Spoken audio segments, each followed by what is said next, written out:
Hello friends, welcome to my video horror stories में आपका स्वागत है।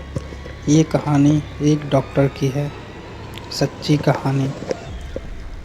Doctor A.K.B. सिन्हा ने एक बार बक्सर से आरा आने के दौरान प्रेतों से साक्षात्कार से संबंधित एक आपबीती कहानी सुनाई थी। उन दिनों वे छपरा सदर अस्पताल में पदस्थापित थे। एक रोज की बात है, अस्पताल से रात करीब 12 बजे घर लौटे थे। तेज बारिश हो रही थी।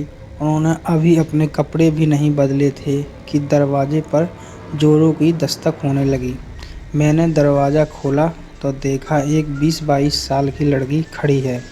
उसने बताया कि उसके पिताजी की तबीयत बहुत ख़राब है, मैं चलकर देख लूं। मैंने उसे बताया कि मैं रात में मरीज नहीं देखता।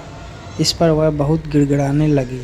मेरी पत्नी को दया आ गई और उसने कहा कि इतना कह रही है तो जाकर देख लीजिए। मैं अनमना सा बाहर निकला, अपनी कार निकली और उसे बैठने का इशारा किया। सुनसान सड़कों से होते हुए हम शहर से 5-7 किलोमीटर दूर एक कस्बे में पहुँचे। वहाँ आबादी से कुछ पहले ही एक मकान के बाहर रुके। लड़की ने मेरा बैग उठाया और मुझे लेकर अंदर गई। वहाँ एक बुजुर्ग व्यक्ति खाट पर लेटा हुआ था। उसकी हालत गंभीर थी। उसके सिरहाने 2 महिलाएं खड़ी थीं। मैंने उसकी नब्ज टटोली तो बर्फ़ सा ठंडा लगा। शरीर भी ठंडा था। उसमें जीवन के कोई लक्षण नहीं थे, लेकिन वह धीरे धीरे कुछ बोल रहा था जो समझ में नहीं आ रहा था।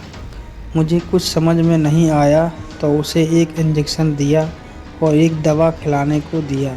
सिरहाने खड़ी एक औरत ने उसे खिला दिया। एक टैबलेट सुबह में खिला देने के लिए भी दिया। इसके बाद चलने के लिए उठा तो लड़की ने मेरा बैग उठा लिया और कार तक छोड़ आई। अगली सुबह अस्पताल जाने के लिए घर से निकला तो सोचा रात वाले मरीज को देखता चलूं। मैं बस्ती में पहुंचा, लेकिन वह मकान कहीं नहीं दिखा। मैं बस्ती में लोगों से पूछने चला गया। घटना की जानकारी देने पर लोग मुझे हैरानी से देखने लगे। एक बुजुर्ग ने बताया कि ऐसा कोई परिवार इस बस्ती में नहीं रहता है। यह प्रेत लीला है जो हर एकाध साल पर घटित होती है। वह एक भूता खंडहर है।